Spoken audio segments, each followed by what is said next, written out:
A Copa do Mundo com 48 seleções foi realmente uma boa? Pois bem, gravo isso no dia 10 de junho, a um dia da estreia do torneio mais importante do planeta, para questionar se o aumento do número de seleções foi realmente uma boa. Esse vídeo vai ter mais o ponto de vista de quem assiste o torneio, porque no caso sou eu, a você, e até mesmo para quem transmite também. Bom, a primeira coisa que eu pensei é que 48 seleções, talvez isso aí tenha sido para incluir seleções que ficaram de fora ali nas 32, mas eu acho que com 32 a gente tinha aquela sensação mesmo de que as melhores do mundo estavam ali, para um mundo globalizado, para um mundo que cresceu muito mais, que pôde incluir muito mais seleções africanas ali na Copa do Mundo.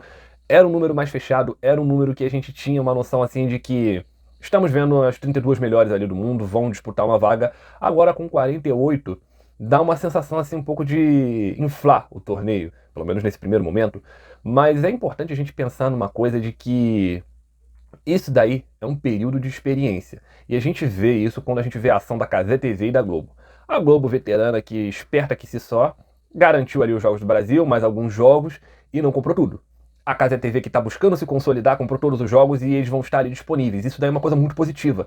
Mas se você pensar por um lado, a gente correu um sério risco de ficar sem alguns jogos da Copa do Mundo.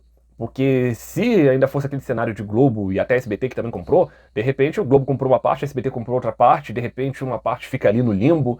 Pensando num cenário daqui a 4 anos, de repente o streaming dá uma guinada, faz um streaming de futebol que compra todos os direitos da Copa do Mundo e a Copa do Mundo fica presa ali por streaming, eu acho que 48 seleções dá um risco muito grande ou de alguém pegar tudo, que não seja do YouTube, porque graças a Deus esse ano, mal ou bem, a gente vai ter todos os jogos da Copa do Mundo disponíveis ali no YouTube pra gente assistir quando a gente quiser.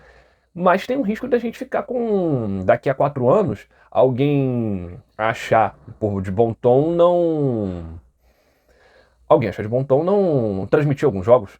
Ficar ali, por exemplo, Curaçao e Trinidad e Tobago, China e Japão, algum desses jogos assim menores ficar sem transmissão.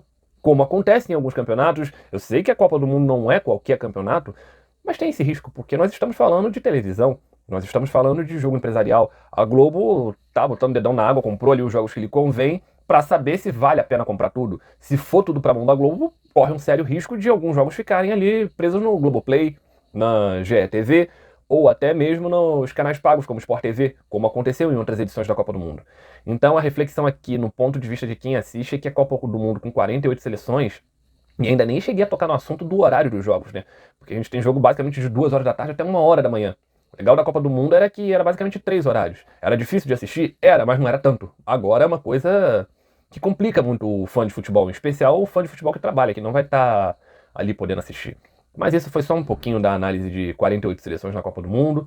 Se é bom ou se é ruim, deixem suas opiniões nos comentários. Isso é tudo por enquanto. Até a próxima.